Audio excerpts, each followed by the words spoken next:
Welcome to Florida Focus, a college football podcast. My name is Brandon. I'm a lifetime Florida State Seminole fan, and we are here to discuss the recap of what I will call Week 1. I have a special guest joining me today. This is Tyler. He's a Gator fan. He's one of our Patreons. Thanks for joining the show, Tyler. Yes, sir. Not a problem. All right. So, quite interesting weekend for sure. I think every weekend will be interesting for this entire season. And we have a couple of games around the state to recap. There were a rash of upsets around the country. But I guess let's go ahead and start off with Florida State versus Georgia Tech. Before I get into it, Tyler, give me some just initial thoughts from the game. Florida State, of course, losing at home 16-13 of the Jackets. Like I think you and Chris were talking about last week, I had significantly higher hopes for FSU under Coach Norvell in his first game, and he comes in and things go sideways after about the first three drives, and former Gator defensive coordinator, Jeff Collins, pulls off the upset somehow, some way, even though they tried their hardest to lose it. So it was a fun time. It's a pretty interesting and good recap. Yes, fun for Gator fans. I can understand why. So as the format everyone's used to, I'm going to try and start with the positives. Always hard to do after a loss, and then the opportunities, and then just some casual observations of the game. So I think the first thing, obviously, everyone's going to see is the special teams play for Florida State. We got a new kicker out, Grothaus. I wasn't even 100% certain that's who the kicker would be, and he did. It was about as good as you can. First, he was 2 for 3. Made his extra point. This game kind of reminded me of the. I'm going back here. I think it was the 2006 game against Clemson. Florida State had a guy named Tony Carter who went off and blocked 2 kicks, one of which was returned for a touchdown. I think the other was returned for a 2-point conversion. Oddly enough, in that game and that season also, poor offensive play, and the special team saved us, and we lose on a late possession. So kind of mirror images there. Fast forward to the beginning of 2020, the Noles really dialed up the special teams pressure, or Georgia Tech's not quite sure how to block on special teams. I'm not sure which one you want to give credit to there. But the Noles come up with 2 blocked field goals, block an extra point. So you save yourself 7 there. Otherwise, this game actually would have been 2 scores, and Georgia Tech wins pretty comfortably. Travis J, I was really impressed. He was going to be probably the second or third string kickoff and punt returner, and I was impressed. He did a really good job. We heard today DJ Matthews, who was our returner, is now transferring. I'm not surprised with that. I don't think anyone else is either. The 2 picks by Asante Samuel, of course. Amari Gaynor really showed up on defense. He was in the backfield a lot. Gained up with 10 tackles, at least one of those for loss. You were mentioning like Norvell, like you should come out a little stronger. I agree, but there were some things he did really well that I liked, especially how he was relating to and talking to Blackman after he threw an interception. Josh Kando, who this injury may really start to hurt the defense, and I think that's probably why they look different on this game. He goes down with a knee injury, which held him out almost all of last season, and actually I saw Norvell go in the tent with him, so that was good, trying to relate to the players. The play calling was relatively good for a bad offensive line. Screen passes are good. You had good contact, good hitting. I think we learned their lesson from Navy, who did non-contacts, that if you come out dry and don't have any hitting, then you're going to get blown out. So Florida State did well to keep the conditioning up. So any other things that you saw in passing that were kind of good from this game, Tyler? Well, I think you made the comment, Asante Samuel had both of the interceptions, and I think you and Chris were talking about it earlier this year. He's going to be an absolutely outstanding corner for you all, and so he definitely will help you all out. But yeah, other than that, on to the next game. Yeah, pretty much. Some things that obviously Florida State has to work on. You only score 13 points. You mentioned it. The first drive, you go in and score a touchdown. You have to wait out a lightning delay. By the way, this is pretty common in the North Florida area, and the Gators have these kinds of things too. Having to sit that kind of stuff out on August and September is pretty par for the course. So then your second drive, you go and get a field goal, and then you only score 3 points the rest of the game, and essentially you have no offense. Very few first downs. You turn it over on downs twice when the game mattered. Penalties, I'm not surprised with. That's kind of a Norvell thing. That's kind of a Florida State thing. And even the best teams in the country are penalized a lot. It was just the timing of the penalties were just what killed us. especially when you're going for a fourth down and you get a false start, especially out of a timeout. That's just a double faux pas, in my opinion. Defense ends up giving 500 yards of offense. Normally, teams score low 30s with that. And as you couple that with a special teams play, Florida State kind of got lucky to only lose by 3. Right. The swing play in the game was the sack fumble on James Blackman. Late, I think it was tied at that point, if I remember correctly, 13-all. And then Georgia Tech returns it, and they actually finally score one field goal, and that was the one that mattered. That was the one that won the game. Some drop passes by receivers. Why did the coaches not go to some trick plays, unless you're considering putting in Jordan Travis late? A trick play, I don't know. It didn't really get the offense going. Nothing they tried to switch things up really worked, and Florida State ended up flat. It's just some casual things, some observations besides the lightning delay. We did have some offensive line injuries. This is the last thing Florida State wants to see. This is what decimated the 2018 season. That's what kept the 2019 season, I don't know if interesting is the right word, but that's what kept Cam Akers running for his life the entire game. And that's a really bad thing to see week 1. Now, none of them didn't seem to be permanent or long-lasting, so fingers crossed that Dante Lucas and Washington can still come back. I actually heard jokingly another Florida State media was saying Washington, who's our left tackle, is the most important player on the team, because if he goes down, like, everyone behind him is just terrible. So it's good to see he got back up, but the second he went down, or it was another offensive lineman, I can't remember, that next play was where James Blackman got hit immediately and fumbled the ball. So good coaching by Jeff Collins to say, hey, go after him now. And they're right. That's what other teams are supposed to do, and that's what I would have told my guys to do as well. So definitely got to clean that up. Otherwise, other than that, just as far as the COVID-19 stuff, I was kind of disappointed in how the crowd was spaced out. We do represent the state of Florida, guys. It's in the capital. This was one of the first games besides Miami that you're seeing these schools represented in what's been kind of a hotbed area. So we need to clean that up. The distancing wasn't there. The masks weren't being worn like they're supposed to be. And so that's kind of concerning, and I was a little upset. That was something that I had seen on the highlights afterwards, was a whole bunch of fans. And I was like, I thought they were supposed to wear masks if they were allowed to come into the game, and I don't see any masks. This is going to get them in trouble. Yeah, it was bad. So they need to figure that out before the next game, for sure. But those are all my thoughts. Obviously, disappointment.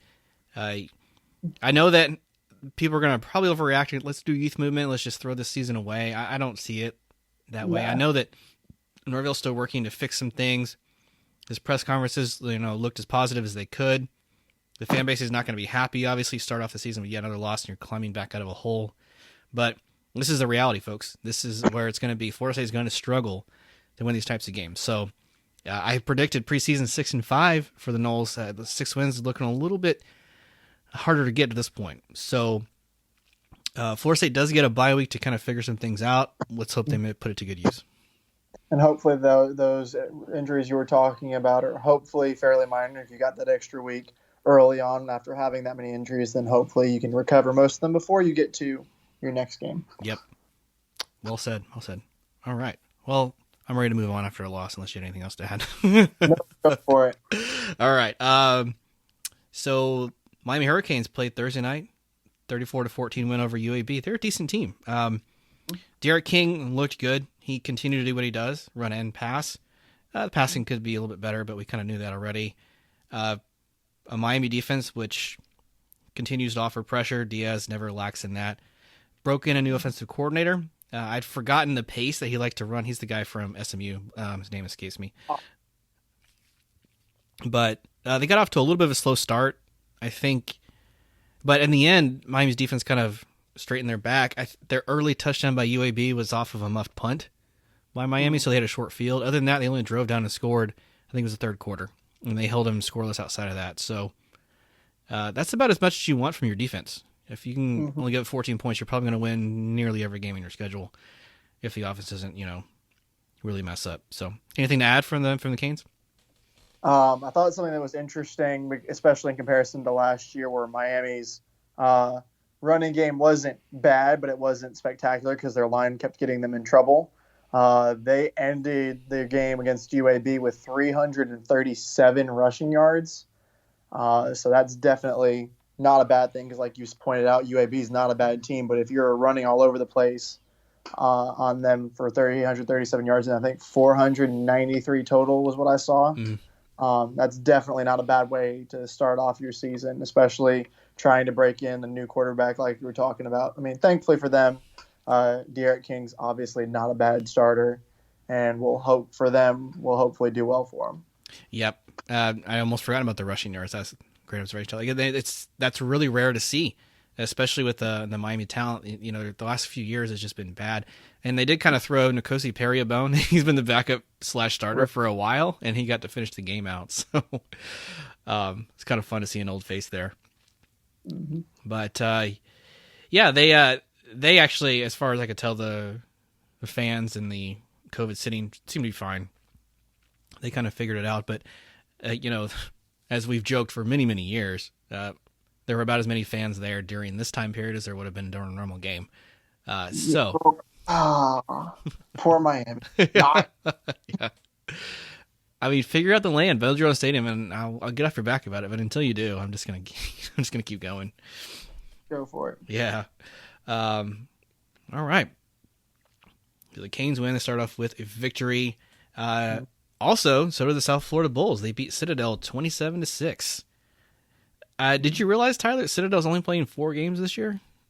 I mean, they're an FCS team, so not terribly surprised. Yeah. Since I heard that like hardly any of them were able to get in any games at all. Right. I guess they should be thankful they get to play any, and then it's go all gas, no brakes, and totally go all out for it. Especially if all you're going to get to play is significantly better teams that are just paying you to play them. Yep. And I think their budget's probably still going to be on target because I think one of the other games is Clemson. So, you know, there you go. But I like what the Bulls did. You know, Jeff's it's huge, as we now see from Florida State. Last 2 coaches don't do this. Your first game as a head coach, you need to win. And they do that. A big rushing emphasis by the Bulls. We talked about McLeod. I'm not sure if he would be the guy at quarterback going forward. So they split time with him and Johnson. They both get a TD. There was even one point in the game that the Bulls got a special teams touchdown. So, hey, cool. There you go. And they win 27-6. I think that was that a punt that they dropped? I can't remember. Citadel was going to punt the ball. The snapper basically snapped it over the punter's left shoulder.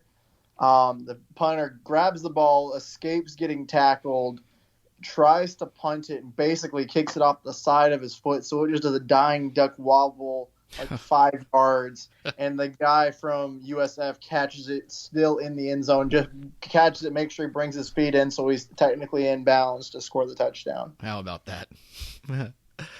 Well, there you go. And if you have a team that's going to struggle on offense, and I mean, Citadel, 27 points isn't all that great. I think you and I agree on that. Then making it up other places would be good.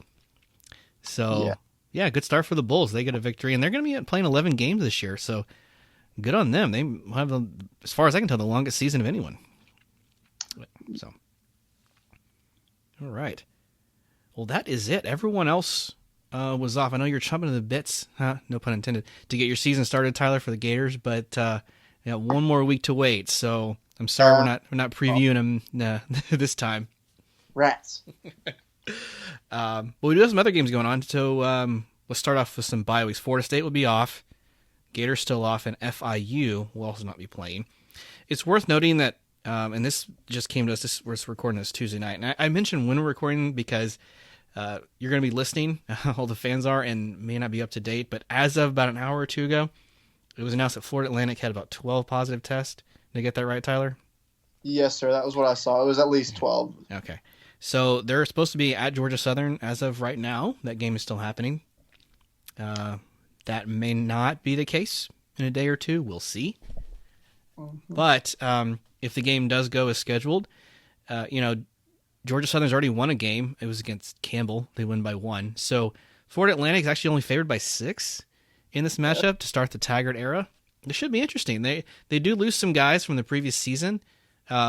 Surprisingly, some guys to the NFL. Lane Kiffin goes over to the SEC, coaching Old Miss, and the Taggart era will begin. So, yeah, this actually will be a fairly close game. I'm still going to take the Owls here, But with what I've seen across the country, nothing would surprise me with an outcome of this game. Yeah. And I think for FAU, like I said, with it being Taggart's first season, and like we've been talking about with the other head coaches, you want to start your season off well. And even if you're going to be potentially impacted by a COVID-shortened roster, you want to come out and play well. And like you were saying, FAU still got enough talent from, 2 straight Conference USA, either championships or championship games in a row. Mm-hmm. So I think it's at least it's probably a 2-score game. So if I had to put a guess on it, I'd probably say like 24-13 FAU. Yeah, low scoring. I can definitely take that. I think the line was like FAU by 5.5 or 6. They should cover that. If Georgia Southern's only beating Campbell by 1, that tells me Georgia Southern's not going to show up. It's at least a 2-score if you can barely beat Campbell. Yeah. So, all right, cool. South Florida at Notre Dame. I think you and I both agree, Tyler. Just take Notre Dame on all accounts. Notre Dame's favored by 26. They're going to cover it. They might need to say some prayers before they go up to South Bend, because that's not a pleasant game for the Bulls. Nice. Yeah, and this was a late addition. Notre Dame kind of grabbed them up just maybe 1 or 2 months ago. And it'll be a good measuring stick. Somewhere down the road when Jeff Scott's deep into his career at head coach of South Florida, he'll say, my second game I did this, and he'll have a story to tell about it, but it won't be a pretty one. Nope. I think before, that's about the only nice thing I can say about this game for USF. Yeah. Yeah. So they're going to take a shellacking probably. Let's see. Oh, and this is, everybody knows I'm kind of UCF's my number 2 team. So they are traveling to Georgia Tech. Well, a familiar foe. We all know about Georgia Tech now. I think with the Yellow Jackets, here's my take on this game. I really still do believe Georgia Tech's probably still in the bottom third of the ACC. They are going to be improved this season, and I don't base that totally on the Florida State win, by the way. I think Florida State's dropped off and had some struggles, and Florida State had a lot of factors going into this game, and a coach at year 0 doesn't help. At least that's what I've heard a lot of people call it. Tamarian Terry actually lost a grandparent like Friday night before the game, and so his mind just had to have been swimming. And so he had some drop passes. He only got 5 touches. He wasn't going to lead a receiver. One of our running backs was. On a night when you're struggling, that's the kind of guy you would go to, and it just wasn't happening. I don't excuse the loss because other player makers should have stepped up, but Florida State just doesn't know what they have. We're breaking in a whole new backfield to Philly, Webb. Corbin he caught 6 passes coming out of the backfield. Some of them on key third down, so that's really good. That's a good sign. I wasn't sure where he'd be health-wise. So Georgia Tech goes back home to play UCF. Not a secret, the Knights are a better team. Their offense is potent. So I chalk them down for 30 points anytime they play. Their passing game is pretty good. Now, Gabe Davis in the NFL, so you lose some production there. But you still got some speed. You still got Dylan Gabriel coming out. Now you have Mackenzie Melton. He's not playing. They haven't said yet. But he's back, and he's suited up, and he's on the roster again. So that's got to bring a little, bit of a boost. I don't know about Georgia Tech's capacity going on, but I've been to their stadium, and it's not all that big. It's in downtown Atlanta, so that's kind of cool. You're next to, like, the Coke and CNN Tower and the College Football Hall of Fame. By the way, you got to go there if you haven't been, Tyler. It's awesome. I haven't been to the one. I went to the old one in South Bend. I've not been to the one. Oh, man. Okay, we should compare notes. I wanted to go to the old one, but the new one's so much closer. So, I have to say, it's very, very cool. So, I think that UCF should be a comfortable win here. I say comfortable kind of in a loose term and with air quotes, but they're favored by 7. I kind of like that. They might cover it. I'll just take UCF straight up. As far as the spread goes, Georgia Tech's defense is pretty average. We saw that they struggled on offense with their new quarterback. I know a lot of people want to say like Sims was a Florida State commit. Schools lose recruits all the time. Sam Howell was supposed to be a Florida State quarterback, so it just kind of happens. Are those good signs? I mean, they're not great signs, but it's just kind of how the game is. And somebody was texting me, I think it was Jared, another Patreon on the show. He was saying like the game is just going too fast for him. That's why he threw those 2 picks early. And once he settled in and things got going, and he saw Florida State's weaknesses. He started pressing it. He seemed to find a rhythm. But the biggest thing I think UCF may kind of give up here, and has been their Achilles heel over the last several seasons under Randy Shannon, is they give up a lot of rushing yards. So will Georgia Tech kind of figure out a way that's how they can move the ball? Hard to say. I think that's probably where they're going to have to try and push it. If it doesn't work, you're going to have to figure out another way. But I think Georgia Tech's going to be playing from behind a lot, and so that's going to change your game plan. And I just don't have any confidence that their offense will score a lot. I mean, 24 might be a high-scoring game for them this year. So I'm going to take the Knights here. I'm going to go like 34-24. I'll take them to cover. Okay. Mine was fairly close to yours. I also think that, they're not Georgia Tech's not going to be able to keep up with them score-wise. I think UCF probably starts off a little sloppy to start off with just because I think it's UCF's first game back. Yeah. And so they'll be a little bit sloppy, but I don't think they will have much issues. So I'm fairly close to you. I was going to go with 34-20. Okay. Yep. Excellent. Because, like you said, UCF is by far the more talented team. I mean, Georgia Tech's going to be excited because, hey, we just went to Doak Campbell and beat FSU. Mm-hmm. But at the same time, the talent level and the talent difference is going to be way too much for them to overcome, even if it's a home game for Georgia Tech. True. And Georgia Tech, it's kind of like a mental game at this point with FSU. They've beat Florida State 4 of the last 5 times. And we don't play them all that often. NC State kind of has their number 2. It just isn't really make a lot of sense. I'll give them all the credit in the world for winning because they were the better team that night. I don't know if they're the better team of the season. I think about a month or so I could tell you with confidence one way or the other. Mm-hmm. But yeah, it's huge to get them back in that triple option transition. I think Nebraska showed you in the 90s and 2000s. It's not easy. Mm-hmm. I'd love to see a SEC team run it. Anyway, strange thought. I mean, if you're like a Vanderbilt, who cares? You're only win 2 or 3 games anyway, and then you just give everyone trouble. You just kind of disrupt the balance. It's not going to win the SEC or anything, but anyway, I digress. We tried. Yeah. Awesome.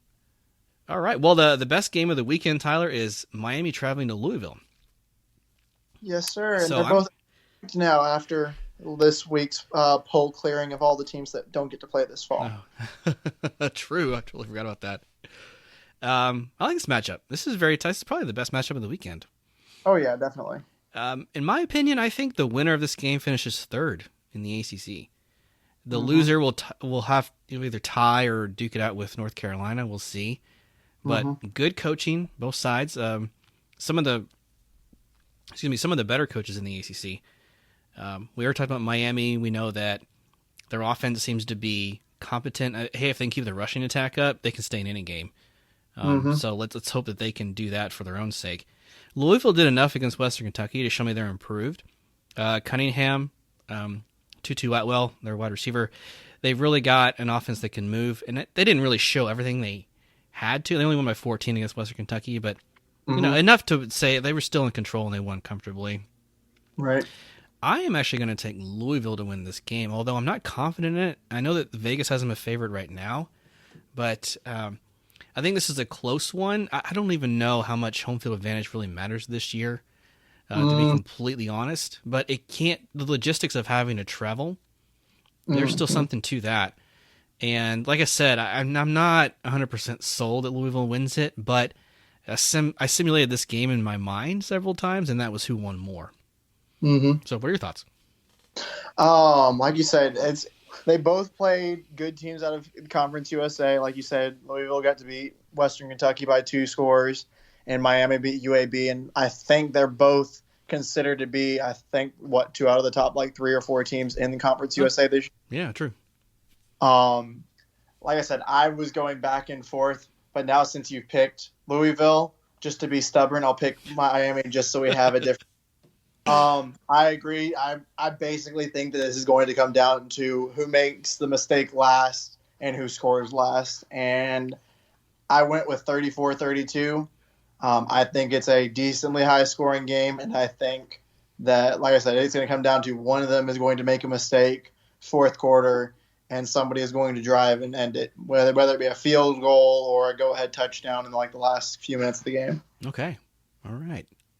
I'll go 27-24. I was kind of going upper 20s. it's really hard to know how you're going to match up against the better athletes. And it scares me to pick Louisville, given I think Miami's defense is better. But I just don't fully trust Derek King against all of these other. He played in the American for a long time, which is the best of their group of 5. I think we know that. Right. But it's not the ACC. Yes. So until he's tested and proven to me, I just can't take it with 100% confidence. And I always fear that in a game like this, good players regress to bad habits, and I don't think Derek King's rid of all of his yet. So I think they're going to try. I think I saw the streak. Correct me if I'm wrong. Was it 16 games in a row that Derek King has a rushing touchdown and a passing touchdown? I think it was something like that. I know it's at least a season plus.